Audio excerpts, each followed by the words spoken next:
देखो अभी कल आपका कक्षा 11वीं का जो फसल उत्पादन का जो पेपर होने वाला है उसमें आपको कौन कौन से ऑब्जेक्टिव क्वेश्चन पढ़ के आना उसकी कंप्लीट जानकारी मैं आपको यहाँ पर बताऊंगा। तो जैसे कि आप सभी को पता है कि यहाँ पर हम ऑब्जेक्टिव क्वेश्चन के लिए जो प्रीवियस ईयर के जो क्वेश्चन है वो पढ़ रहे थे, जिसमें मैं आपको इससे पहले 2025 के पेपर का जो सोल्यूशन वो बता चुका था। और आप सभी को पता है कि यहाँ पर ऑब्जेक्टिव क्वेश्चन के जो प्रीवियस ऑब्जेक्टिव क्वेश्चन के लिए प्रीवियस ईयर क्वेश्चन पढ़ना बहुत जरूरी है। तो यहाँ पर मैं आपको 2024 के पेपर का सोल्यूशन बताऊंगा और बहुत जल्द मैं आपको 23 और 22 और 20 के पेपर का भी सोल्यूशन बता दूंगा। और ये वीडियो अगर आप लेट देख रहे हो तो आप यहाँ पर जो है वो सभी पेपर का जो सॉल्यूशन आ चुका होगा, आप चैनल पर जाकर देख सकते हो। आप टाइम नहीं वेस्ट करते और यहाँ पर हम पेपर का सॉल्यूशन देखना शुरू करते हैं। तो यहाँ पर पहला क्वेश्चन क्या है, सही विकल्प चुनकर लिखे, जिसमें पहला क्वेश्चन आपको तैयार करना है, हरी खाद वाली प्रमुख फसल कौन सी है।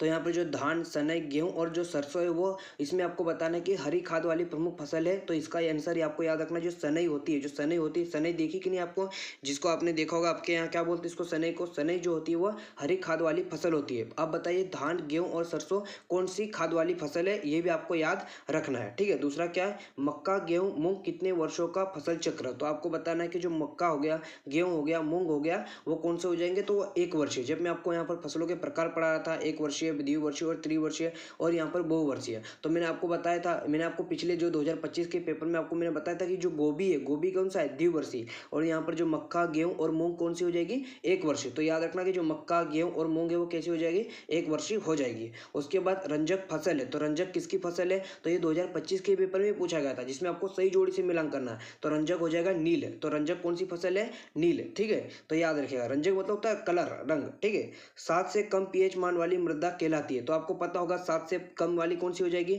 तो 7 से कम वाली हो जाएगी अम्लीय। देखो 7 से, देखो याद रखेगा कि पीएच मान जो होता है वो 7 होता है। ठीक है, इधर 7 से 14 तक होता है और इधर 0। अगर 7 से कम है तो वो क्या हो जाएगी, अम्लीय हो जाएगी। 7 से अधिक है तो वो क्षारीय होगी और 7 पे है तो उदासीन। ठीक है, 7 पे तो उदासीन, ये जो क्षारीय है वो 7 से कैसी होगी, वो अधिक होगी। ठीक है, अधिक होगी, और 7 से कम होगी तो अम्लीय। ठीक है, ये आपको पता होगा। ठीक है, ये पढ़ा चुका हूँ। ठीक है, तो ये याद रखिएगा। ठीक है, एक बार फिर से बताता हूँ, 7 से कम अम्लीय, 7 से अधिक क्षारीय और 7 पे है तो उदासीन। कमेंट करके बताओ। उसके बाद क्या है, निम्न में अम्ल सहिष्णु फल है। तो आपको यहाँ पर बताना है कि कौन सा है, कि जो निम्न में अम्ल सहिष्णु फसल कौन सा है, तो वो है धान। क्या हो जाएगा इसका, धान हो जाएगा। ठीक है, तो ये आप इसका स्क्रीनशॉट ले लो। ठीक है, उसके बाद क्या है, सीरे का प्रयोग कौन सी मृदा को सुधारने में किया जाता है। तो आपको यहाँ पर बताना है कि सीरे का जो प्रयोग है वो कौन सी मृदा को सुधारने में किया जाता है। तो सीरा को जो है वो कौन से, मतलब सीरे का प्रयोग कौन सी मृदा को सुधारने के लिए जाता है, तो जो क्षारीय मृदा होती है ना, उसके उपयोग जो होता है वो सीरे का प्रयोग किया जाता है, जिससे जो क्षारीय मृदा है वो सुधर जाती है। ठीक है, और आपको सुधारने के लिए। उसके बाद दूसरा क्या है, रिक्त स्थान की पूर्ति कीजिए। ठीक है, तो पहला क्या है, परसरण का मुख्य कारण। अरे आपका जो फसल उत्पादन का पेपर है, जो एग्रीकल्चर के जो तीनों पेपर है ना, उसके प्रीवियस ईयर्स के जो क्वेश्चन है इतनी बार रिपीट होते हैं कि आप कह नहीं सकते हो। ठीक है, अगर आपने प्रीवियस ईयर पढ़ के चले गए ना तो आपको तबाही मचाने से कोई नहीं रोक सकता। अब ये जो परसरण का मुख्य कारण, अभी हमने यहाँ पर पहला पेपर, मतलब पहला क्वेश्चन सही विकल्प देखा, उसमें आपके 3 क्वेश्चन रिपीट हुए। अब ये जो परसरण का मुख्य कारण है वो 2025 के पेपर में आपको क्या पूछा था मालूम है, एक वाक्य में, कि परसरण का मुख्य कारण क्या है। तो इसका सही आंसर हो जाएगा वर्षा। क्या हो जाएगा, कि वर्षा को, जल को या बारिश जो होता है वो परसरण का मुख्य कारण होता है। परसरण क्या होता है वो भी आप कमेंट करके मुझे बताइए। मृदा परसरण बोल सकते हैं, परसरण क्या होता है, तो इसका आंसर आप कमेंट करके जरूर बताएगा। तो परसरण का मुख्य कारण क्या होता है, तो ये वर्षा होता है। उसके बाद दूसरा क्या, मृदा कणों को स्थानांतरित होना खालिस्तान कहलाता है। तो ये होता है मृदा क्षरण। क्या कहलाता है, मृदा क्षरण किसे कहते हैं, तो याद रखिएगा, मृदा कणों का स्थानांतरित होना, मतलब अपने स्थान बदल लेता है, वो स्थान बदल जाता है। स्थानांतरित मतलब यहाँ पर है तो यहाँ पर आ गया, नहीं, वो हवा में उड़ जाते हैं ना, ऐसा काम है, मतलब अपना स्थान चेंज हो रहा है। ठीक है, इसको बोलते हैं मृदा क्षरण। तीसरा क्या, शुष्क मृदा खालिस्तान वर्षा वाले क्षेत्रों में पाई जाती है। तो कौन से, कम। याद रखिएगा, जो शुष्क मृदा है वो कम वर्षा वाले क्षेत्र, जिनका औसत 50 सेंटीमीटर से कम होती है, वहां पर जो 50 सेंटीमीटर से कम वर्षा हो रही है तो उसमें होती है शुष्क मृदा। ठीक है, उसके बाद क्या, देसी हल खालिस्तान आकार का कुड़ बनाता है। तो वी आकार का, कौन से होता है, तो वी आकार का, आपने देखा होगा देसी हल। ठीक है, खालिस्तान का उपयोग फसलों की मड़ाई के लिए किया जाता है। तो जो थ्रेसर का उपयोग, जैसे कि अभी चल भी रहा होगा, थ्रेसर का क्रेज अभी तो चलेगा। ठीक है, तो थ्रेसर का उपयोग फसलों की मड़ाई के लिए किया जाता है। ठीक है, कल्टीवेटर खालिस्तान बहु परिष्करण यंत्र है, तो वो द्वितीयक हो जाएगा। ठीक है, याद रखिएगा, कल्टीवेटर जो है द्वितीयक बहु परिष्करण का यंत्र है। ठीक है, मैंने आपको बहु परिष्करण यंत्र की जो सभी वो अच्छी तरह से पढ़ाया है। ठीक है, हो गया। उसके बाद प्रश्न नंबर 3 क्या है, सत्य अथवा असत्य में उत्तर लिखिए। तो पहला क्या है, नाभिकीय ऊर्जा एक क्या है, परंपरागत ऊर्जा स्रोत है। तो ये असत्य है, जी या नहीं, ये परंपरागत ऊर्जा स्रोत नहीं है। आपको पता होगा नाभिकीय ऊर्जा एक परंपरागत ऊर्जा स्रोत है, नहीं, ये बात असत्य है। रट यंत्र का बिजली द्वारा चला जाता है, जी नहीं, आपको मैंने पढ़ाया था, ये वाला भी 2025 के पेपर में पूछा गया था। रट यंत्र जो है बेलों के द्वारा चला जाता है, ना कि बिजली के द्वारा, याद रखिएगा। रट यंत्र किसके द्वारा चला जाता है, बेलों के द्वारा, बिजली के द्वारा नहीं चला जाता है। उसके बाद भूमिगत जल स्तर को बढ़ाने की विधि वाटर हार्वेस्टिंग कहलाती है, जी हाँ, ये बात सत्य है, याद रखिएगा कि भूमिगत जल स्तर को बढ़ाने की विधि क्या होती है, वाटर हार्वेस्टिंग, ठीक है। उसके बाद पानी में पौधा उगाने की विधि हाइड्रोपोनिक्स कहलाती है, ये वाला क्वेश्चन भी 2025 में पूछा गया था, ठीक है, तो ये बात सत्य है, ठीक है। पानी में पौधा उगाने की विधि को हाइड्रोपोनिक्स कहलाती है, ठीक है। गृह वाटिका घर से दूर स्थित होनी चाहिए, जी नहीं, पास में स्थित होनी चाहिए, ठीक है, यह असत्य हो जाएगा।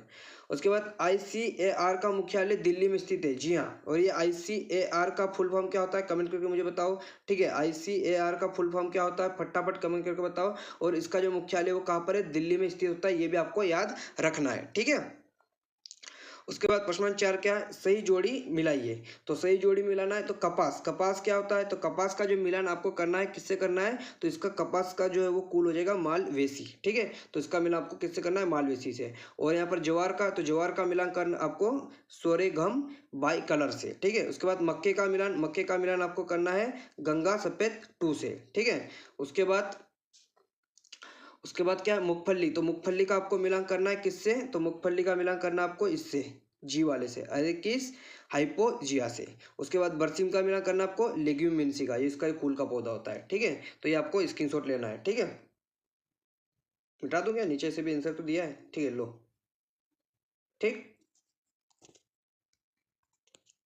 प्रश्न नंबर 5, एक शब्द में उत्तर लिखिए। पहला क्या है, गुलाब का वानस्पतिक नाम लिखिए। पहला क्या है, गुलाब का वानस्पतिक नाम लिखिए। गुलाब तो आपका फेवरेट होगा, तो इसका आंसर हो जाएगा रोज इंडिका। क्या हो जाएगा, तो गुलाब का वानस्पतिक नाम हो जाएगा रोजा इंडिका, ठीक है। तो रोजा इंडिका, गुलाब का वानस्पतिक नाम रोजा इंडिका। उसके बाद दूसरा क्या, सबसे अधिक प्रकार के फूलों की फैमिली कौन सी है, तो जो कंपोजिट है, जो कंपोजिटी है वो सबसे अधिक प्रकार के फूलों की फैमिली है। उसके बाद गुलदाउदी का वानस्पतिक नाम, तो क्या हो जाएगा, क्राइसैंथेमम इंडिकम, ठीक है, ये हो जाएगा। और जवाहरलाल नेहरू कृषि विद्यालय कहाँ स्थित है, जब मैं आपको 2025 के पेपर में आपको यहाँ पर बता रहा था, तो मैंने बताया था कि जवाहरलाल नेहरू कृषि विद्यालय कहाँ स्थित है, तो ये मध्य प्रदेश के जबलपुर जिले में, कहाँ पर है, जबलपुर जिले में, ठीक है। उसके बाद राष्ट्रीय सोयाबीन अनुसंधान केंद्र कहाँ स्थित है, इंदौर में। 2025 के पेपर में बोला था कि राष्ट्रीय सोयाबीन अनुसंधान केंद्र भोपाल में स्थित है, सत्य या असत्य, तो वो असत्य था क्योंकि ये इंदौर में स्थित है, ठीक है। तो ये मैं आपको यहाँ पर जो पढ़ा रहा हूँ प्रीवियस ईयर के जो क्वेश्चन है वो चुपचाप अच्छे से याद कर लीजिएगा, ठीक है। क्या भारतीय कृषि में अर्जित 2 क्रांतियों के नाम लिखिए। श्वेत क्रांति, हरित क्रांति, आपको याद हो जाएगा। श्वेत क्रांति के जनक किसे कहा जाता है और हरित क्रांति के जनक किसे कहा जाता है। श्वेत क्रांति का संबंध किससे था, हरित क्रांति का संबंध किससे था, इन सभी क्वेश्चनों का जल्दी से यहाँ पर आपको आंसर बताना है। उसके बाद क्या, आधुनिक कृषि को परिभाषित कीजिए, यह आपको याद कर लेना है। फसल चक्र की परिभाषा याद कर लेना है। कीट आकर्षक फसल किसे कहते हैं, यह आपको याद कर लेना है। और इन सभी क्वेश्चन का जो सोल्यूशन मैं आपको जब चैप्टर वाइज 1 से लेकर 20 तक के चैप्टर का सोल्यूशन बता रहा था, तो उन वीडियो में मैंने आपको बता दिया था, ठीक है। अब इनका सोल्यूशन यहाँ पर आपको बताने की जरूरत नहीं, आप वहाँ पर जाकर देख सकते हो। यहाँ पर मैं आपको क्वेश्चन बता देता हूँ कि 2024 के पेपर में कौन से क्वेश्चन पूछे गए थे, आप वहाँ पर जाकर याद कर सकते हो। कृषि के कार्य के लिए कोई उत्तम मिट्टी की 2 विशेषता आपको याद करना है। मृदा जलों के 2 प्रकार आपको याद कर लेना है। जलीय क्षरण के कोई 4 प्रकार को नाम आपको याद कर लेना है। मृदा संरक्षण के आपको 2 उपाय याद कर लेना है। देसी हल के 2 प्रमुख कार्य आपको याद कर लेना है। हेरी और कल्टीवेटर में आपको कोई 2 अंतर याद कर लेना है। आलू का वानस्पतिक नाम और कुल फटाफट कमेंट करके बताओ, ठीक है। टमाटर का लाल रंग और मिर्च का तीखापन किस कारण से होता है। 2025 के पेपर में आपको मिर्च का तीखापन बताया था और टमाटर का लाल रंग भी बहुत सरल है, वो आप यहाँ पर कमेंट करके मुझे बताओगे, ठीक है। उसके बाद गुलाब की कटाई और छटाई कब की जाती है, ये भी आपको बताना है। बहुवर्षीय गुलदाउदी की 2 विशेषता आपको याद करना है। मध्य प्रदेश में पाई जाने वाली 3 मृदाओं के नाम आपको बताना है। मृदा में जीवांश पदार्थों का महत्व आपको याद कर लेना है। भू परिष्करण के कोई 3 उद्देश्य आपको याद कर लेना है। द्वितीयक भू परिष्करण की परिभाषा और 2 उद्देश्य याद करना है। फ्लोरिकल्चर, ओलेरिकल्चर एवं पोमोलॉजी को आपको परिभाषित करना है। तेज धूप से पौधों को बचाने के 3 उपाय आपको याद कर लेना है, ठीक है। तो ये सभी क्वेश्चन आपको याद करके जाना है। गाजर, मूली और पालक के वानस्पतिक नाम, कद्दू, मेथी और धनिया के कुल का नाम, विशिष्ट खेती के 4 लाभ, मिश्रित खेती को सफल बनाने के 4 उपाय, मिश्रित फसलों के 4 सिद्धांत, समांतर खेती और सहचर खेती को समझाना है। फिर यहाँ पर जल मांग को प्रभावित करने वाले 4 कारक, नहर द्वारा सिंचाई की 4 हानियाँ, गेहूं अथवा सरसों की खेती का वर्णन निम्नलिखित बिंदुओं में आपको याद कर लेना है। तो इन सभी क्वेश्चन का जो सॉल्यूशन मैं आपको चैप्टर वाइज, जब मैं आपको पेपर की तैयारी का रिवीजन करा रहा था तब मैंने आपको बताया था। अब ये हमारा मेन मुद्दा चल रहा है ऑब्जेक्टिव, जिसमें मैं आपको यहाँ पर 25 का पेपर और अभी 24 के पेपर का सोल्यूशन बता दिया है। अब आपकी जो बाकी यहाँ पर 23, 20 और यहाँ पर 22 के पेपर का सोल्यूशन भी आ चुका होगा, आप चैनल पर जाकर देख सकते हो। अगर इसका पीडीएफ डाउनलोड करना चाहते हो तो आप हमारे टेलीग्राम चैनल रूपेश क्लास पर जाकर इसका जो पीडीएफ वो डाउनलोड कर सकते हो। इसके टेलीग्राम चैनल की जो लिंक आपको मैं डिस्क्रिप्शन में दे चुका हूँ, आप टेलीग्राम पर चैनल पर जाइए, इसका जो कंप्लीट पीडीएफ वो डाउनलोड कर लीजिएगा, ठीक है। और इसके अलावा कोई डाउट या क्वेश्चन है तो मैं इंस्टाग्राम पर आकर आप डीएम कर सकते हो। इंस्टाग्राम की जो लिंक है वो आपको डिस्क्रिप्शन में मिल जाएगी। तो यहाँ पर अगर अभी तक आपने हमें इंस्टाग्राम पर फॉलो नहीं किया तो इंस्टाग्राम पर फॉलो जरूर कर लीजिएगा, क्योंकि जो भी इंपॉर्टेंट अपडेट्स होती है वो मैं आपको इंस्टाग्राम के माध्यम से दे देता हूँ। और टेलीग्राम चैनल को ज्वाइन कर लीजिएगा, क्योंकि जो भी इंपॉर्टेंट पीडीएफ है आपको टेलीग्राम चैनल पर मिल जाएंगे। इसके अलावा अगर अभी तक आपने हमारे चैनल रूपेश क्लासेस को सब्सक्राइब नहीं किया तो सब्सक्राइब कर लीजिएगा। और हमारा एक और चैनल है बोर्ड एग्जाम स्पेशल, जो कि बहुत ही इंपॉर्टेंट चैनल है। अगर अभी तक आपने बोर्ड एग्जाम स्पेशल चैनल के साथ नहीं जुड़े तो जुड़ जाएगा। वो चैनल अपने आप में मोस्ट इंपॉर्टेंट है, उसकी जो लिंक आपको डिस्क्रिप्शन में मिल जाएगी। तो आप जाइए और बोर्ड एग्जाम स्पेशल को सब्सक्राइब कीजिएगा, इस वीडियो को शेयर भी कर दीजिएगा। तो अभी के लिए इतना ही, अपना ध्यान रखिएगा, अच्छे से पढ़ते रहेगा। तो मिलते वीडियो में, जय हिंद।